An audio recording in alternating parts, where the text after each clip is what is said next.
Episode 51। एक दूसरे की तरफ मत देखो। यह कोई राक्षस नहीं था, लेकिन ये राक्षस से भी ज्यादा बुरा था। रानी मिया ने अपने जीवन के सबसे बुरे पल को याद करते हुए कहा। वो मानव राक्षस सम्राट टारस ने प्रश्नवाचक स्वर में धीरे से कहा। हमेशा की तरह राक्षस सम्राट राक्षस राजाओं से अधिक चतुर होते हैं, रानी मिया ने मुस्कुराते हुए स्वीकार किया, जिससे तेनशा के अलावा बाकी सभी लोग चौंक गए, जो पहले से ही इसके बारे में जानते थे। मैं तुम्हारी बात पर विश्वास नहीं करता। तुम स्पष्ट रूप से हमें डराने के लिए झूठ बोल रहे हो ताकि हम उस इंसान के डर से वापस चले जाएं। लेकिन ये काम नहीं करेगा, बुल किंग ने अविश्वास भरे स्वर में कहा। ओह, तुम्हें लगता है कि मैं झूठ बोल रही हूँ? रानी मिया ने ये कहते हुए एक उदास मुस्कान दी। आया, क्या तुम मुझसे ये चोगा उतार सकती हो? रानी मिया ने कहा, जब एक छोटी लड़की उसकी ओर बढ़ी। जब आया ने रानी मिया का चोगा उतार दिया, तो सभी ने गौर से देखा। जैसे ही लबादा खोला गया, सभी को उसके गायब हाथ दिखाई दिए। वो बस वहां उदास खड़ी थी और उसके चारों ओर उदासी छाई हुई थी और सभी उसे घूर रहे थे। ये तेनशा ने इसे देखकर हकलाते हुए कहा। उसे भी नहीं पता था कि ऐसा हो रहा है। वो बस मुंह खोले रानी मिया को देखता रहा। कैसे? यहाँ तक कि बुरी तरह घायल मजूमा और बाला भी इस बारे में पता चलने पर हैरान रह गए। तुम्हें लगता है कि मैं इस झूठ के लिए अपने हाथ काट लूंगी? क्या तुम सच में इतनी मूर्ख हो? रानी मिया ने कहा और वह पागलों की तरह हंसने लगी। तुम्हारा क्या मतलब है? इसका उस इंसान के बारे में तुमने जो कहानियां गढ़ी हैं, उनसे क्या लेना देना है? भालू राजा ने पूछा। हालांकि वह रानी मिया को इस तरह देखकर चौंक गया था, लेकिन वह समझ नहीं पाया कि इसका उस इंसान से क्या लेना देना है। मैंने स्पष्ट रूप से अपने हाथ नहीं काटे, नहीं राक्षसों ने, और किसी भी अन्य जनजाति के नेता में इतनी ताकत नहीं है कि वह ऐसा कर सके। आपको क्या लगता है कि यह मेरे साथ किसने किया? अंदाजा लगाओ। मैं देखना चाहती हूँ कि राक्षस वास्तव में कितने चतुर हैं, रानी मिया ने व्यंग्यात्मक लहजे में कहा। वह मानव, बाघ राजा ने गंभीर स्वर में कहा। ओह, मैंने सोचा था कि तुम ज्यादा समय लोगे। लगता है राक्षस राजा उतने मूर्ख नहीं है जितना मैंने सोचा था, रानी मिया ने हल्की मुस्कान के साथ कहा। वो स्पष्ट रूप से झूठ बोल रही है। मनुष्य ऐसा क्यों करेगा? दक्षसेन का सभी जनजातियों के साथ अच्छा रिश्ता था। यह मनुष्य उसका वंशज है, वह उसके हाथ नहीं काटेगा। वह स्पष्ट रूप से झूठ बोल रही है। ये हमें उस मानव की ताकत पर विश्वास दिलाने और डर से पीछे हटने की एक विस्तृत योजना है। वह जानती थी कि वह हर जनजाति से मदद लेने के बाद भी हमें नहीं हरा सकती, इसलिए उसने सब कुछ योजनाबद्ध किया। जब उसे पता चला कि हम आ रहे हैं, तो उसने अपने हाथ भी कटवा लिए। कितनी बुरी योजना है, भालू राजा ने गर्व से कहा, जैसे कि उसने एक बड़ी योजना का पर्दाफाश किया हो। अधिकांश राक्षस राजा ये सोचने से खुद को रोक नहीं पाए कि उसकी बातें सही थी। ये सुनकर राक्षस सम्राट भी गहरी सोच में पड़ गए। बहुत हो गया समय बर्बाद। तुम्हें मारने के बाद हम सब कुछ सोचेंगे, बैल राजा ने गंभीरता से कहा और उसने सोचना बंद कर दिया। क्या आप लड़ सकते हैं? तेनशा ने वहां मौजूद हर जनजाति के नेता से पूछा, जिनमें से अधिकांश बहादुरी से खड़े होकर एक और लड़ाई में उतरने के लिए तैयार हो गए, जबकि उनमें से कुछ गंभीर रूप से घायल होने के बावजूद वहीं रुके रहे। मैं शारीरिक रूप से लड़ नहीं सकता क्योंकि मेरी अधिकांश हड्डियां टूट चुकी हैं, लेकिन मैं अपनी पवन शक्ति का उपयोग करके मदद कर सकता हूँ, बारोक जनजाति के नेता बाला ने दृढ़ निश्चय के साथ कहा। मैं भी ऐसा ही हूँ। मैं खड़ा भी नहीं हो सकता, लेकिन मैं अन्य तरीकों से मदद करने के लिए तैयार हूँ, मुलान जनजाति के नेता मजुमास ने उदास भाव से उत्तर दिया। मुझे प्रतिशोध का सामना करना पड़ रहा है और मैं किसी भी हमले का उपयोग नहीं कर सकती क्योंकि मेरा आइस जेल टूट गया था। मैं सभी के लिए एक मृत बोझ हूँ क्योंकि मैं शारीरिक रूप से भी नहीं लड़ सकती, रानी मिया ने अपने चेहरे पर एक उदास भाव के साथ तेनशा से कहा। तो हमारे खिलाफ 10 राक्षस राजा है। हमारी जीत की संभावनाएं बहुत अच्छी लग रही है ना? तेनशा ने मजाक में कहा। क्योंकि उसने लड़ने के लिए तैयार सभी लोगों को देखा था। यह अंतिम लड़ाई है, अस्तित्व की लड़ाई, और अस्तित्व की लड़ाई। बहादुर योद्धाओं, अपने परिवार के बारे में सोचो, अपने दोस्तों के बारे में सोचो, उन लोगों के बारे में सोचो जो पीछे रह गए। उन सभी की रक्षा करने के लिए हमें लड़ना होगा। हमें अपनी मृत्यु तक लड़ना होगा, जब तक कि या तो हम या दुश्मन ही बचे रहें।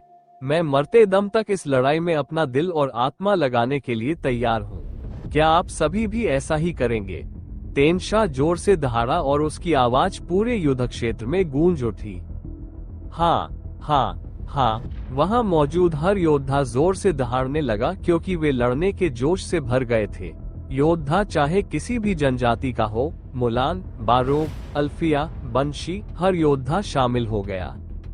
लकड़ी के नियम का उपयोग करके उनका मनोबल बढ़ाना। प्रभावशाली चाल। राक्षस सम्राट शेंतिया ने किनारे से टिप्पणी की, जब उसने देखा कि पौधे पूरे युद्ध क्षेत्र में दिखाई दे रहे हैं।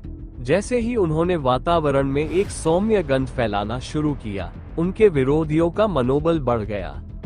बेशक, हालांकि लकड़ी का नियम अपनी ताकत के लिए नहीं जाना जाता है, लेकिन यह अपनी बहुमुखी प्रतिभा के लिए जाना जाता है। ये छोटा सा लड़का इस नियम का बहुत अच्छे से इस्तेमाल कर रहा है। राक्षस सम्राट टारस ने राक्षस सम्राट शेंतिया से कहा, हमला करो। तेनशा ने दहाड़ते हुए कहा, जब उसकी सेना ने लकड़ी के नियम का उपयोग करके राक्षसों पर हमला करना शुरू किया। हालांकि उनके हमले आग के नियम के सामने कमजोर थे, लेकिन उनके अच्छे उपयोग के माध्यम से वे राक्षसों को उचित मुकाबला देने में सक्षम थे। बाकी सभी कबीले के सरदारों ने भी ऐसा ही किया और अपनी सेना को युद्ध के लिए आदेश दिया, जिसे उन्होंने बड़े जोश के साथ किया।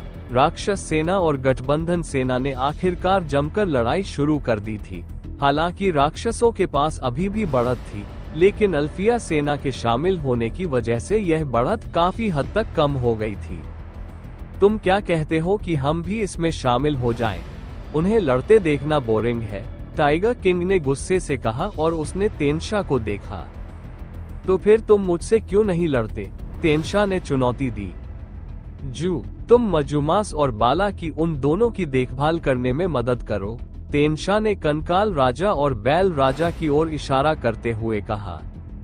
तेनशा ने जल्द ही लोगों को लड़ाई की योजना के बारे में बताया और सभी लोग अपने विरोधियों से लड़ने लगे, जबकि तेनशा ने टाइगर किंग के खिलाफ लड़ाई शुरू कर दी। पौधे बाघ राजा पर हमला करने की कोशिश करते रहे, लेकिन बाघ राजा अपनी ज्वलंत लपटों से उन पौधों को जलाता रहा। पृथ्वी तोड़ने वाली मुट्ठी। तेनशा ने दहाड़ते हुए मुक्का मारा।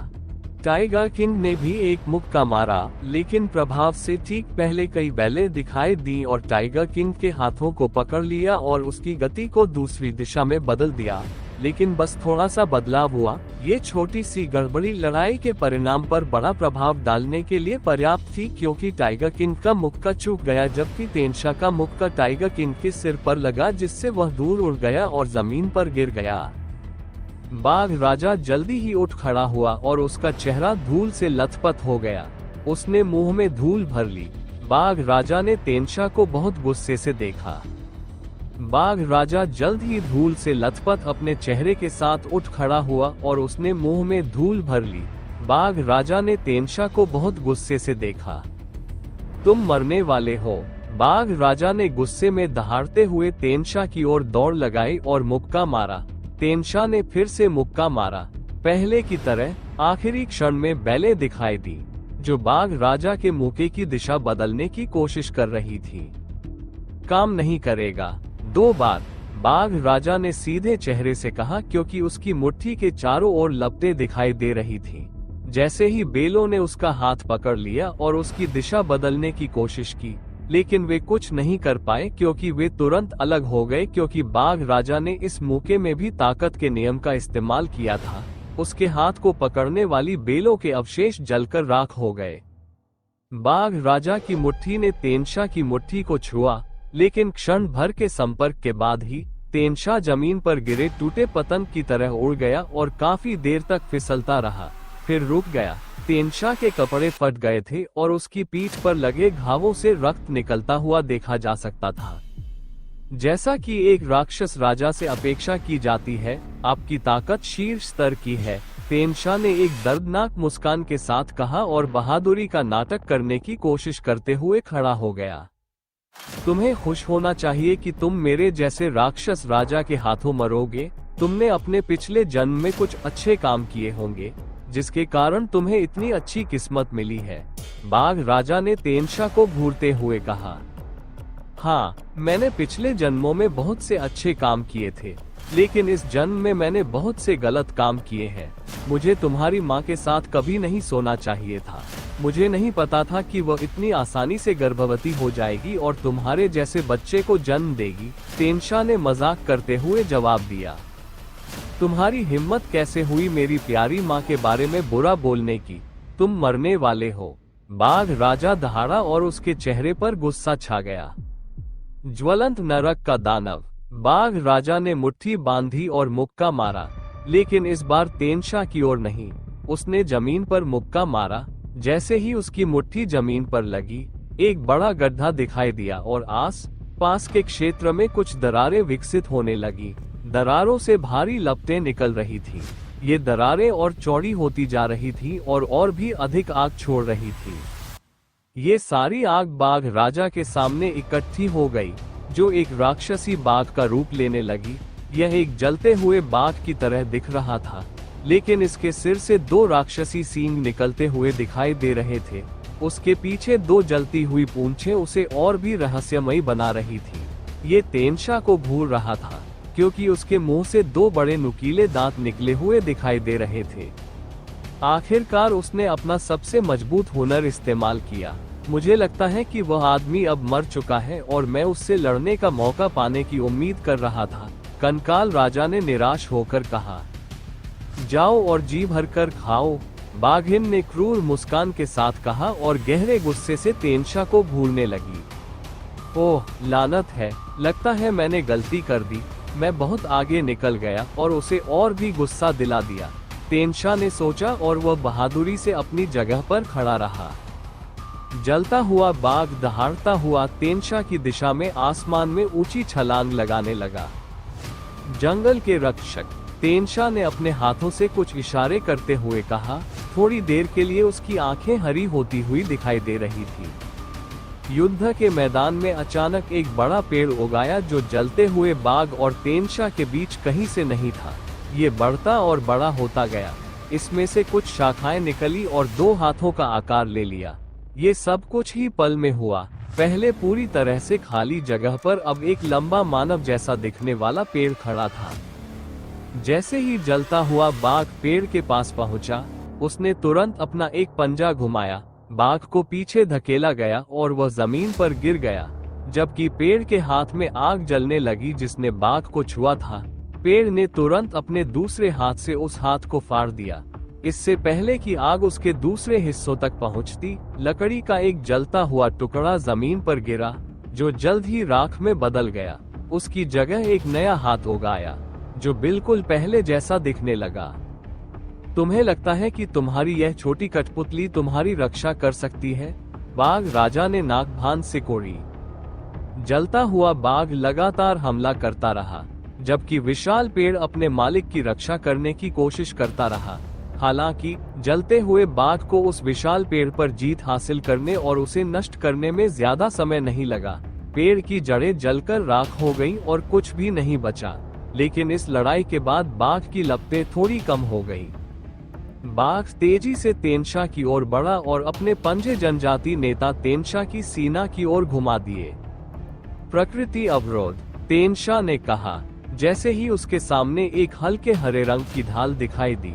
जैसे ही बाघ के पंजे ने ढाल को छुआ, उसकी लपटें और भी कम हो गईं। ढाल एक पल तक टिकने के बाद टूट गई। हालांकि ढाल के पीछे तेनशा पीछे हट गया, लेकिन पंजे अभी भी उसे छू रहे थे। जमीन पर गिरते समय उसकी सीना पर पंजे के निशान देखे जा सकते थे। उसकी सीना से रक्त बहने लगा। बाघ की लपटें इतनी कम हो गई थी कि ऐसा लग रहा था कि वह पूरी तरह से गायब होने से पहले ज्यादा समय तक नहीं टिक पाएगा। फिर भी ये जलता हुआ बाघ गायब होने से पहले तेनशा पर कूद पड़ा और उसका सिर काटने की कोशिश करने लगा। कई नई लताएं जलते हुए बाघ को उसकी जगह पर ले गई, लेकिन कुछ ही पल में वह जलकर राख हो गया। लेकिन ये छोटा सा पल तेनशा के लिए काफी था, क्योंकि बाघ की लपटें और भी कम हो गईं और फिर वह पूरी तरह से गायब हो गया। क्या अल्फिया के एक जनजाति नेता की यही गरिमा है, युद्ध के बीच में आराम से जमीन पर लेटे रहना? पास से एक आवाज आई। तेनशा ने उस व्यक्ति की तरफ देखा और हल्का सा मुस्कुराया।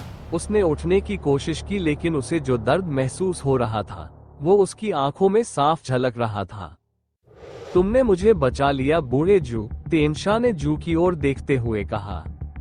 बेशक मैं तुम्हें बचाऊंगा, चाहे तुम कितने भी बुरे क्यों न हो। तुम अभी भी हमारे कबीले के नेता हो, उप नेता जू ने मजाकिया लहजे में कहा।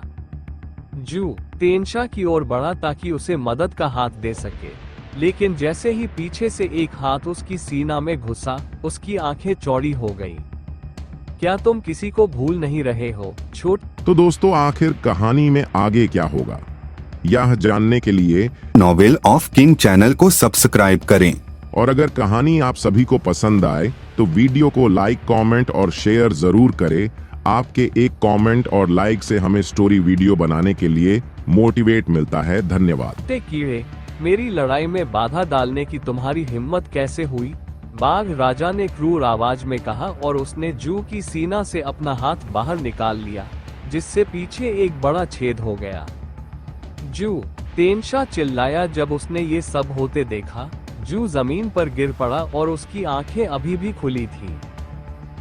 टेक्का, उसने तेनशा की ओर देखा और थोड़ी पीड़ादायक मुस्कान दी, क्योंकि उसने कुछ कहने की कोशिश की, लेकिन उसकी आंखों की रोशनी उसके शब्दों को पूरा करने से पहले ही गायब हो गई और वह मर गया। चिंता मत करो मेरे दोस्त, मैं तुम्हारी बेटी की देखभाल ऐसे करूंगा जैसे वह मेरी अपनी बेटी है, तेनशा ने खुद से कहा और वह जमीन पर बेजान पड़ी जू को देखने लगा। हाँ, अब कोई भी हमारी लड़ाई में हस्तक्षेप नहीं करेगा। अगर मैं किसी के सामने उदाहरण पेश नहीं करूंगा तो कोई भी मुझे गंभीरता से नहीं लेगा, बाघ राजा ने हंसते हुए कहा। ओह, मैं तुम दोनों को अलग करने के लिए माफी चाहता हूँ। तुम परलोक में उससे मिलने जा सकते हो। बाघ राजा हंसा और तेनशा की ओर बढ़ा, जो जू को देखता रहा। यह इतना आसान है कि यह उबाऊ होता जा रहा है, बैल राजा ने माजुमा को जमीन पर पटकते हुए कहा। स्थिति फिर पहले जैसी हो गई। हर जनजाति का नेता रक्त से लथपथ जमीन पर पड़ा था, जबकि राक्षस राजा खड़े थे। बहुत हो गया खेल, तुम्हें अपने दुश्मनों को जल्दी से मार डालना चाहिए, राक्षस सम्राट टारस ने किनारे से कहा। सभी राक्षस राजाओं ने उसकी बातें जोर से और स्पष्ट सुनी। बिल्कुल, अब इसे खत्म करने का समय आ गया है, राक्षस राजाओं ने कहा, क्योंकि उन्होंने रानी मिया को छोड़कर हर जनजाति के नेता को निर्णायक झटका देने का फैसला किया था, जो उस समय अकेली रह गई थी। इससे पहले कि वे जानलेवा हमला कर पाते, वे बीच रास्ते में ही रुक गए और ऊपर की ओर देखने लगे। यहाँ तक कि राक्षस सम्राट भी चौंक कर ऊपर की ओर देखने लगे। रहस्यमयी हत्या की मंशा की लहर दिखाई दी और वातावरण में फैल गई। सभी राक्षस राजा जहाँ खड़े थे वहीं रुक गए और ऊपर की ओर देखने लगे। यहाँ तक कि राक्षस सम्राट भी ऊपर की ओर देखने से खुद को रोक नहीं पाए, क्योंकि उनके चेहरे पर एक हैरान करने वाली भावना उभर आई थी। पूरे वातावरण में हत्या की भावना की लहर फैल गई। हर व्यक्ति ऊपर की ओर देखने लगा, जिसमें बुरी तरह घायल जनजाति के नेता और रानी मिया भी शामिल थी। यहाँ तक कि तेनशा भी एक पल के लिए रुक गया, क्योंकि उसने अपना ध्यान जू से हटाकर अपने ऊपर की ओर लगाया। इतनी भयंकर हत्या की मंशा, कितनी प्रबल! तेनशा ने हत्या की मंशा को महसूस करते हुए बड़बड़ाने से खुद को नहीं रोक सका। ये हत्या का इरादा, रानी मिया ने खुद से कहा, जैसे कि उसने पहले भी ऐसा महसूस किया हो। फिर उसके चेहरे का भाव बदल गया, क्योंकि उसे याद आया कि उसने पहले कहाँ इस हत्या के इरादे को महसूस किया था। वह क्या है? सभी राक्षस राजा अपने सिर के ऊपर की चीज को भूलकर यह समझने की कोशिश कर रहे थे कि क्या हो रहा है। मैंने पहले कभी ऐसा कुछ होते नहीं सुना। क्या हो रहा है? राक्षस सम्राट शेंतिया चिल्लाया और उसे गौर से देखता रहा। इसमें से ऐसी हत्या करने की मंशा निकल रही है, यह इतना मजबूत है। राक्षस सम्राट तारस ने आसमान से अपनी नजरें हटाए बिना कहा। आसमान में एक बड़ी सी दरार दिखाई दे रही थी। उसमें से हत्या की प्रबल इच्छा निकल रही थी और धीरे धीरे बढ़ती जा रही थी। जल्द ही 2 हाथ दरार से निकलते हुए दिखाई दिए और दरार के दोनों किनारों को पकड़कर अंदर से दरार को चौड़ा करने पर मजबूर कर रहे थे। जल्द ही ये दरार 1 मीटर से भी ज्यादा चौड़ी हो गई।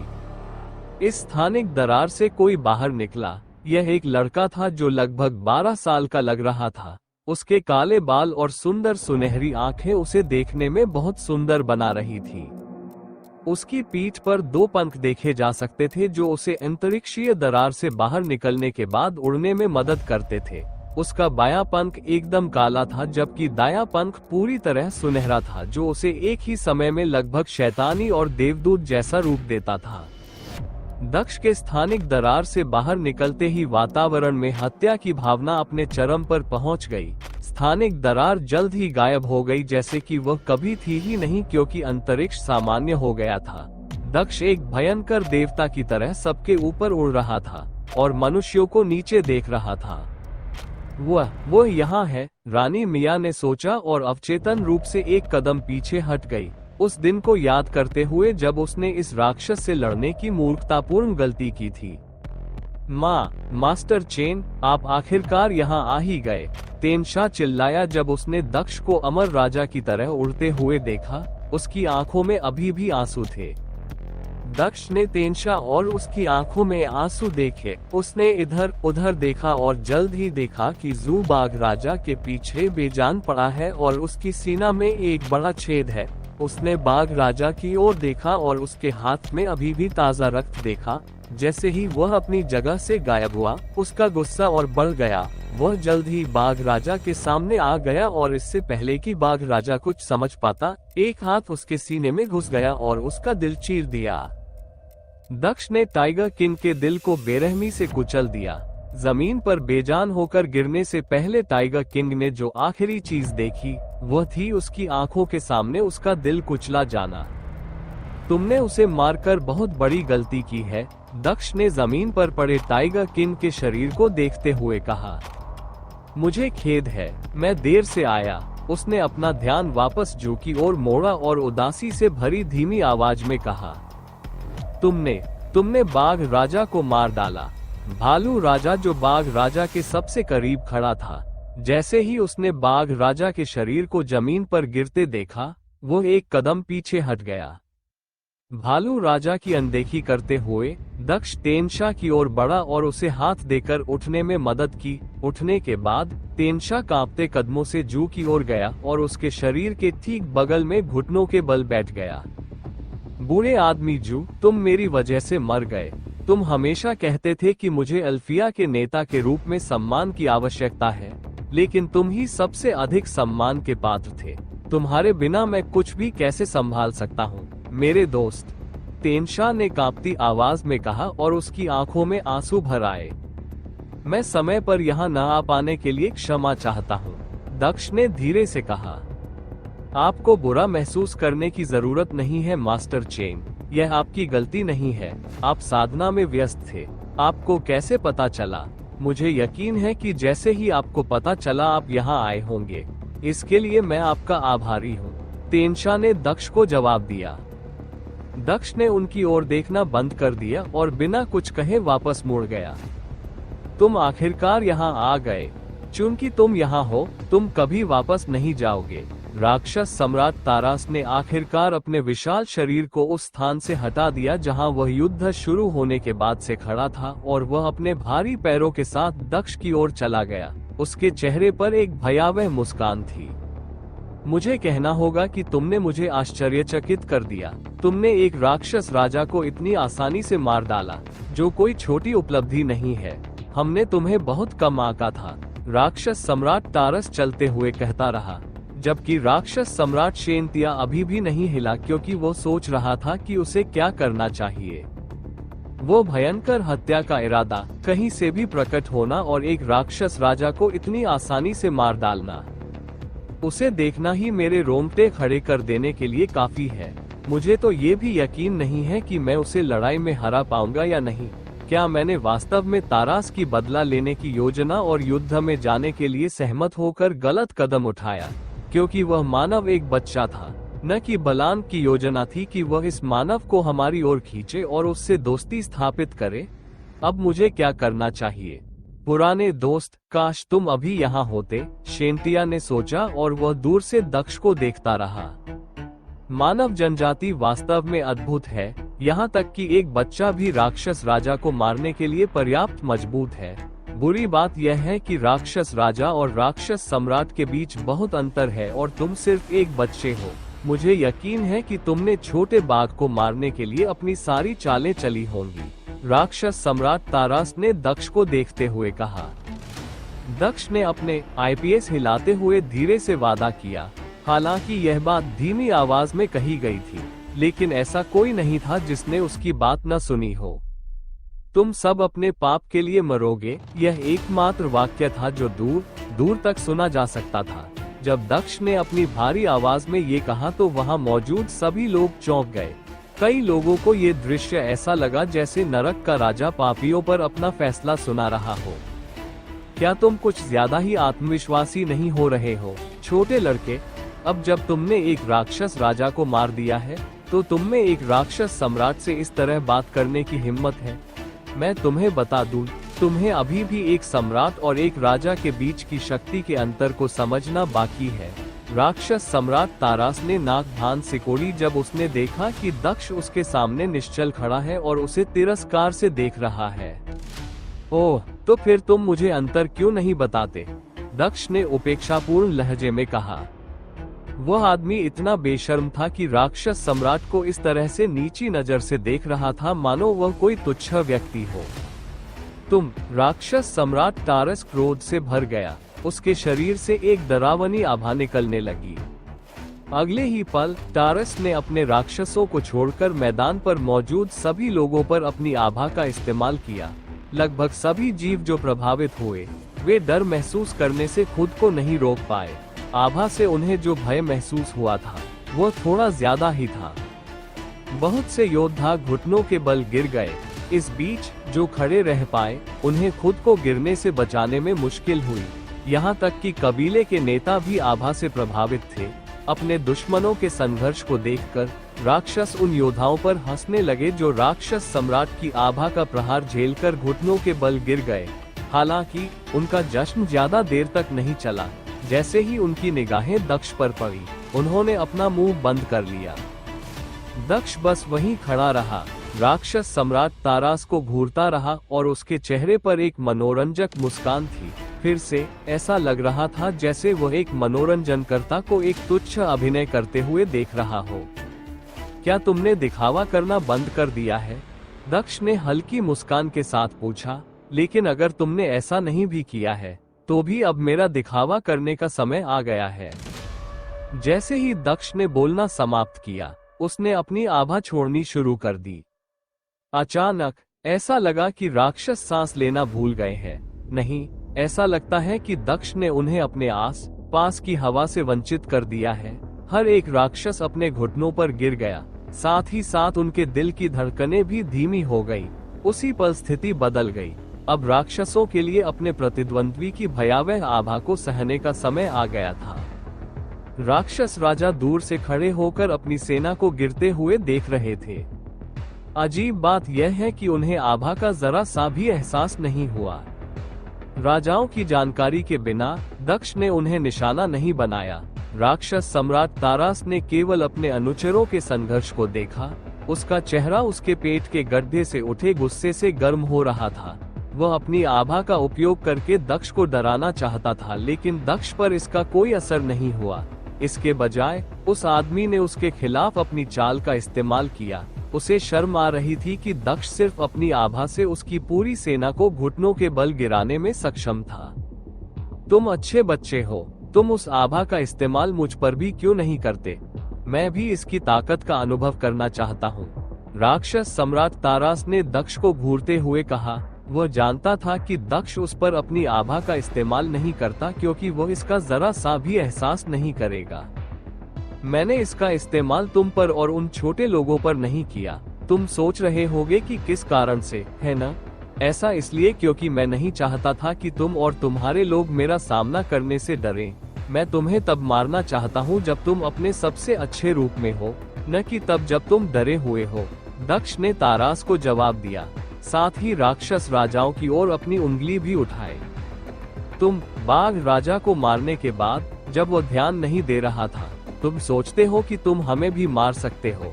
तुम सोचते हो कि हम तुमसे डर जाएंगे। बैल राजा दहाड़ा। वो खुद को क्रोधित होने से नहीं रोक सका। वो बहुत धोखेबाज है।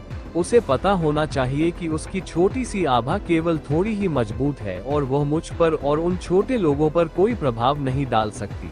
पता न चले, इसके लिए उसने इसका इस्तेमाल हम पर नहीं किया और अब भी हम पर इसका इस्तेमाल करने से इनकार करता है। राक्षस सम्राट तारास ने खुद से कहा, क्या तुम मरना चाहते हो या पहले अपनी सेना का कत्ल होते देखना चाहते हो?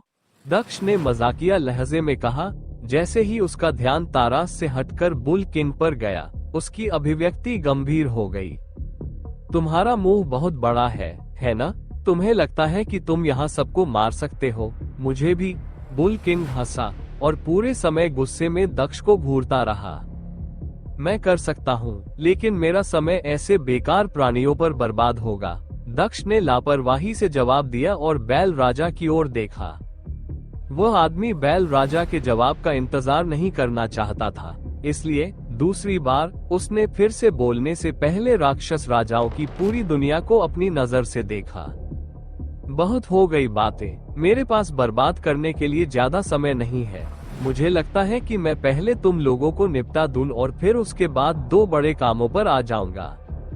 तुम सब उस तलवार का सामना करने के लायक नहीं हो, मैं बस इसी का इस्तेमाल करूंगा। दक्ष ने माउंटेन डिस्ट्रॉयर को अपने हाथ में थामे हुए कहा। यह वही स्पिरिट ग्रेड हथियार था जो उसे लॉन कबीले से मिला था। मैं देखूंगा कि तुम मुझे कैसे मारते हो। मुझे मेरी तलवार दो। बैल राजा दहाड़ा। क्षण भर में ही 2 राक्षस अपने हाथों में भारी तलवार लेकर अपने राजा की ओर दौड़ते हुए दिखाई दिए। ये लो स्वामी, 2 राक्षसों में से एक ने कहा और ये तलवार बैल राजा को दे दी। तलवार 1.5 मीटर से अधिक लंबी और 40 सेंटीमीटर चौड़ी थी। इसकी मोटाई भी लगभग 5 सेंटीमीटर थी।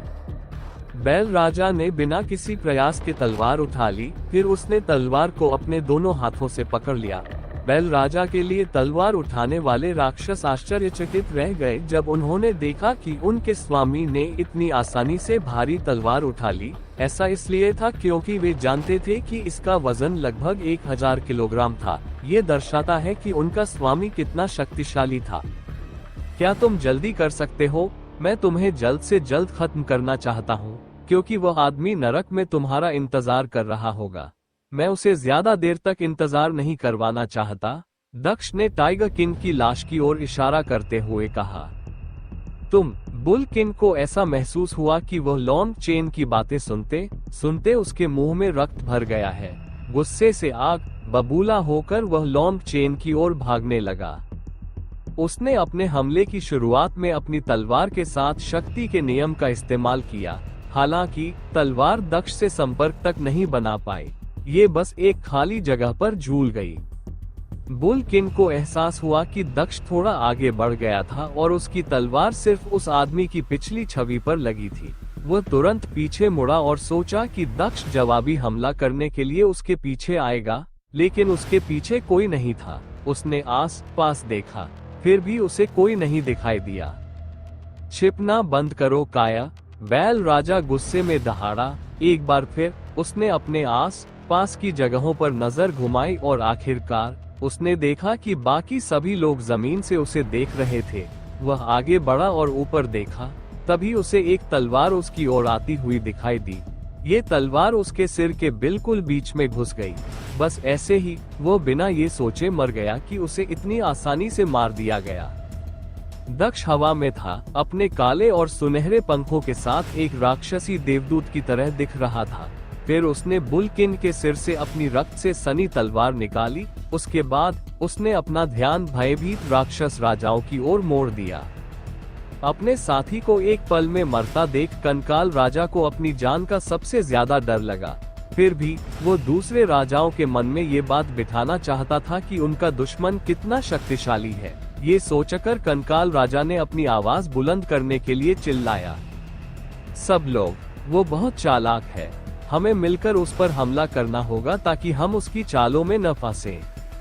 सब लोग सुनो, वो एक चालाक प्रतिद्वंद्वी है, हमें उस पर एक साथ हमला करना होगा ताकि हम उसकी चालों में न फंसें। कंकाल राजा की आवाज पूरे इलाके में जोर से गूंज उठी, जिसने आस पास के राक्षस राजाओं का ध्यान आकर्षित किया। वे सभी स्वीकृति में चिल्लाए और कुछ ही देर बाद हमलावर रुख अपना लिया। जल्द ही दक्ष पर 8 राक्षस राजाओं के हमले होने लगे, जिनमें से 4 ने दक्ष को शारीरिक लड़ाई में उलझाने के लिए अपने हथियारों का इस्तेमाल करना चुना। इस बीच बाकी आधे ने दक्ष पर हमला करने के लिए अपने मार्शल कौशल का इस्तेमाल करने का फैसला किया। कंकाल राजा बाद के 4 में से एक था। उसने उसी मार्शल कौशल का इस्तेमाल करने का फैसला किया था जिसका इस्तेमाल उसने टाइगर राजा को बर्फ की जेल से मुक्त करने के लिए किया था। नरक, कंकाल राजा दहाड़ा, तभी जमीन पर आग की एक बड़ी लहर फैली और 3 मीटर लंबे कंकाल का रूप ले लिया। उसके हाथ में एक बड़ा हथौड़ा था। भारी कदमों से वह दक्ष की ओर बढ़ने लगा। न्याय की तलवार, एक अन्य राक्षस राजा चिल्लाया। थोड़ी देर बाद एक बड़ी जलती हुई तलवार, जिसकी लंबाई 5 मीटर से अधिक थी, उसके ऊपर दिखाई दी। अन्य राक्षस राजाओं ने भी इसी तरह के हमले का इस्तेमाल करने का फैसला किया। एक बार जब उन्होंने अपनी क्षमताओं का इस्तेमाल किया तो आग से बना एक कौवा और एक कुल्हाड़ी हवा में प्रकट हो गई। युद्ध के मैदान के दूसरी ओर राक्षस राजा, जिन्होंने भालू राजा की तरह शारीरिक लड़ाई का विकल्प चुना था, अपने साथियों के हमलों के आगे झुक गए। जल्दबाजी में वे हमले को सीधे दक्ष पर करने के लिए एक तरफ हट गए। उन्होंने तय किया कि यह सबसे अच्छी रणनीति होगी, ये देखते हुए कि वे दक्ष को नुकसान पहुंचाने के बाद उसे खत्म कर सकते हैं। उनके लिए अफसोस की बात यह थी कि दक्ष जरा भी डरा हुआ नहीं था। वो बस अपने चेहरे पर हल्की मुस्कान लिए खड़ा था और अपने ऊपर हो रहे हमलों को देख रहा था। सबसे पहले जलती हुई तलवार आई जो तेजी से उसकी ओर बढ़ रही थी, लेकिन जैसे ही वो दक्ष से कुछ इंच की दूरी पर थी, तलवार हिलना बंद हो गई। ऐसा लग रहा था जैसे वह जम गई हो, हवा में किसी अदृश्य शक्ति ने उसे जकड़ लिया हो। सभी राक्षस राजा जो उत्सुकता से देख रहे थे, वे बिना किसी संदेह के जो कुछ उन्होंने अभी देखा था उससे अचंभित थे। उनमें से हर एक ने सोचा कि कम से कम दक्ष खुद को बचाने के लिए कुछ तो करेगा। स्पष्टतः दक्ष 1 इंच भी आगे नहीं बढ़ा, फिर भी ज्वलंत तलवार उसे छू भी नहीं सकी। उसके शांत शरीर पर चोट पहुंचाना तो दूर की बात थी, वो अपने ऊपर किसी प्रकार की बाधा का प्रयोग कर रहा है। राक्षस सम्राट टारस ने अविश्वास में कहा। हम बंशी जनजाति की रानी की बाधा भी तब टूट गई जब 2 राक्षस राजाओं ने एक साथ हमला किया। मुझे विश्वास नहीं हो रहा था कि यह बाधा हमारे चारों हमलों को रोक पाएगी, कंकाल राजा ने आत्मविश्वास से कहा। वह अपनी सीट के किनारे पर बैठा था, अपने उग्र कंकाल के दक्ष पर हमला करने की बारी का इंतजार कर रहा था। दक्ष को नुकसान पहुंचाने का दूसरा मौका लेने के लिए धधकती आग से बना कौवा था। हालांकि उसका भी वही हश्र हुआ जो धधकती तलवार का हुआ था। वो स्थिति से बाहर भी नहीं निकल सका। दक्ष वहां शांति से खड़ा था, अपनी आंखों में उल्लास लिए युद्ध के मैदान को देख रहा था। वो केवल दर्शकों की हैरान करने वाली प्रतिक्रियाएं देख पा रहा था और उनमें रानी मिया भी शामिल थी। मैंने सोचा था कि केवल उसकी आक्रामक शक्ति ही मजबूत थी, क्योंकि वह हमारे साम्राज्य की रक्षा करने वाली बाधा को तोड़ने में सक्षम था। हालांकि उसकी रक्षा भी मजबूत लगती है, मुझे नहीं पता था, रानी मिया ने सोचा और दक्ष पर अपनी आंखें सिकोड़ ली। कुछ ही समय में उग्र कंकाल दक्ष के पास पहुंच गया। लगभग तुरंत ही उसने अपने धधकते हथौड़े से उस आदमी पर हमला कर दिया। दुर्भाग्य से जब वह दक्ष की सीमा में आया तो वह भी अपनी जगह पर अटक गया। उग्र कंकाल ने हथौड़े को हिलाने की कोशिश की, लेकिन वह चाहे जितना भी प्रयास करे, वह ऐसा नहीं कर सका। आग से बनी कुल्हाड़ी भी स्थिर थी। पूरा युद्ध क्षेत्र पूरी तरह से शांत हो गया। हर कोई लौंग चांद को देख रहा था। उनके मुंह आश्चर्य से खुले हुए थे। वो 4 राक्षस राजाओं के हमलों को इतनी आसानी से झेल सकता है। उसने ऐसा दिखाया जैसे वो उनके साथ खेल रहा है। मजुमास ने अपने चेहरे पर आश्चर्य के भाव के साथ कहा। जिस आग ने कंकाल, कुल्हाड़ी, तलवार और कौवे को बनाया था, उसकी चमक फीकी पड़ने लगी। 1 मिनट से भी कम समय में ये पूरी तरह से गायब हो गई। कंकाल, कुल्हाड़ी, तलवार और कौवे की आग धीरे धीरे मंद पड़ने लगी और फिर गायब हो गई। बेफिक्र और अप्रभावित दक्ष केवल देखता रहा कि राक्षस राजाओं के हमले अपने दयनीय अंत तक कैसे पहुंच गए। ओह, वैसे चूंकि तुम चारों ने मुझ पर पहले हमला किया था, इसलिए तुम ही सबसे पहले मरोगे। दक्ष ने अब उन राक्षस राजाओं को संबोधित करने का फैसला किया जो उसके शुरुआती हमलावर थे। राक्षस राजाओं के बजाय दूरी पर एक प्राणी था जो लॉन्ग चेन पर पलटवार करने के लिए लपका। इससे पहले तुम ही मरोगे। दक्ष ने अपना सिर घुमाया और देखा कि आग की लपटों से लदी एक बड़ी मुट्ठी उसकी ओर आ रही है। बिना एक पल की हिचकिचाहट के दक्ष हमले से बचने के लिए अपनी जगह से हट गया। अच्छा, तुम तो बदसूरत दिखने वाले भालू हो ना? दक्ष ने मजाक उड़ाते हुए कहा। तुम भाग क्यों रहे हो? आओ और मेरा सामना करो। भालू राजा गुस्से में दहाड़ा और उसने लान चेन को अपनी पूरी द्वेष भावना से देखा। मैं भाग नहीं रहा हूँ, मैं बस तुम्हें गलती से मारना नहीं चाहता। मैंने पहले ही वादा किया था कि वे ही पहले मरेंगे। दक्ष ने फिर कंकाल राजा की ओर उंगली उठाई। जाहिर है इससे राक्षस राजाओं का गुस्सा भड़क गया। तुम सिर्फ इसलिए कि तुम हमारे हमलों का मुकाबला कर सकते हो, क्या तुम सोचते हो कि तुम हम चारों को मार सकते हो? राक्षस राजाओं में से एक ने जवाबी हमला करते हुए कहा। दक्ष शब्दों से राक्षस राजाओं से लड़कर खुद को परेशान नहीं करना चाहता था। उसके चेहरे पर जल्द ही एक मुस्कुराहट आ गई, जिससे उसके विरोधियों की रीढ़ में सिहरन दौड़ गई। एक पल में दक्ष अपनी जगह से गायब हो गया और राक्षस राजा के सामने फिर से प्रकट हुआ जिसने उस पर खर्राटे लिए। उस आदमी ने राजा की गर्दन पकड़ ली। दक्ष की पीठ पर एक साथ 2 पंख दिखाई दिए। वह राक्षस राजा को अपने हाथ में लेकर आकाश की ओर उड़ गया। जब वह 100 मीटर की ऊंचाई पर पहुंचा, तो उसने राक्षस राजा को अपनी पकड़ से मुक्त कर दिया। राजा अपनी जान बचाने के लिए चिल्लाया क्योंकि उसे लगा कि वह हर सेकंड तेजी से नीचे गिर रहा है। जबकि सबकी निगाहें गिरते हुए राक्षस राजा पर टिकी थीं, दक्ष अपने स्थान से गायब हो गया। जिस क्षण राक्षस राजा जमीन पर गिरा, मांस के किसी कठोर सतह से टकराने की आवाज पूरे क्षेत्र में जोर से गूंज उठी। इस आवाज के साथ साथ किसी की चीख भी थी। उन्होंने सिर्फ चीखने की आवाज ढूंढने के लिए इधर उधर देखा तो उन्हें 2 राक्षस राजा जमीन पर पड़े दिखाई दिए। हालांकि उनके सिर कटे हुए थे। उनके सिर उनके शरीर के पास देखे जा सकते थे। उनकी आंखें अभी भी खुली हुई थीं। बेशक अपराधी दक्ष अपने हाथों में रक्त तलवार लिए मृत राक्षस राजाओं में से एक के पास खड़ा था। वह धीरे धीरे कंकाल राजा की ओर बढ़ने लगा। राजा को जब लगा कि अगला निशाना वही है, तो उसने अपने जीवन के लिए डरकर पीछे हटने का प्रयास किया। 3 चले गए, एक और जाना बाकी है। दक्ष ने बड़बड़ाते हुए कंकाल राजा की ओर चलना जारी रखा। तुम क्या देख रहे हो? मेरी मदद करो, कंकाल राजा ने दूसरे राक्षस पर दहाड़ते हुए कहा। अपने विचारों से बाहर आते ही भालू राजा ने बाकी राक्षस राजाओं को साथ लेकर लॉन्ग चेन की ओर दौड़ लगा दी। बस, मैंने बहुत कुछ देख लिया। कोई अचानक चिल्लाया, तुमने हम राक्षसों की प्रतिष्ठा पहले ही नष्ट कर दी है। तो दोस्तों, आखिर कहानी में आगे क्या होगा, यह जानने के लिए नॉवेल ऑफ किंग चैनल को सब्सक्राइब करें। और अगर कहानी आप सभी को पसंद आए तो वीडियो को लाइक, कमेंट और शेयर जरूर करें। आपके एक कमेंट और लाइक से हमें स्टोरी वीडियो बनाने के लिए मोटिवेट मिलता है। धन्यवाद। अब क्या तुम्हें लगता है कि तुम उसे हरा सकते हो? बस, मैंने बहुत देख लिया। एक ऊंची आवाज आई जिसने सबका ध्यान अपनी ओर खींचा। तुमने हम राक्षसों की प्रतिष्ठा को पहले ही नष्ट कर दिया है। क्या तुम्हें लगता है कि तुम उसे हरा सकते हो?